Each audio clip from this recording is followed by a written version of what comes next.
ndio Amirul Mu'minin Ali bin Abi Talib. Siku moja alikuja mtu akamwambia, waonaje mimi nikitaka kujijua ni mtu wa akhira au ni mjitu la dunia, nitajijuaje? Amir akamwambia, mimi siwezi, ni wewe, mimi nitajua vipi? Asa mimi nitakao nijue ni mtu wa dunia au wa akhira?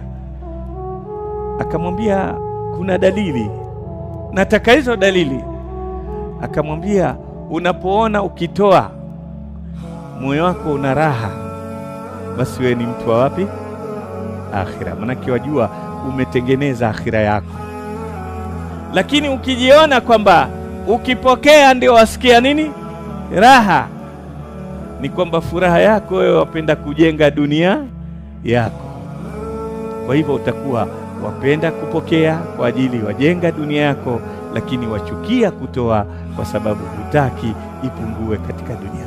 Lakini mtu mwema, mtu wa akhira ni yule akitoa anasikia raha, kwa sababu ajua wanadamu hapa, jamani, hakuna sehemu ambayo ni muhimu mtu kuifanyia wema kama familia. Lakini ni wangapi wametoa mali zao kwa familia zao, amemsomesha mtoto, ana PhD, ana nani, baada ya kuzeeka, ya kupata maisha ya juu, hata kwenye kile kijiji kilicho babake hapiti. Au si kweli? Au hamna? Mtoto amesomeshwa kwa gharama na hamjui nani? Mzazi. Ni kwamba mwanadamu si wote wanaotambua ihsan. Na ndio utakuta Qur'ani haijasisitiza sana kwamba mzazi mfanyie wema nani? Mtoto. Kwa sababu mwanadamu huangalia mbele, haangalii wapi? Nyuma. Lakini aambiwa mtoto wa bil walideni sawa. Sasa akhira iko mbele yetu.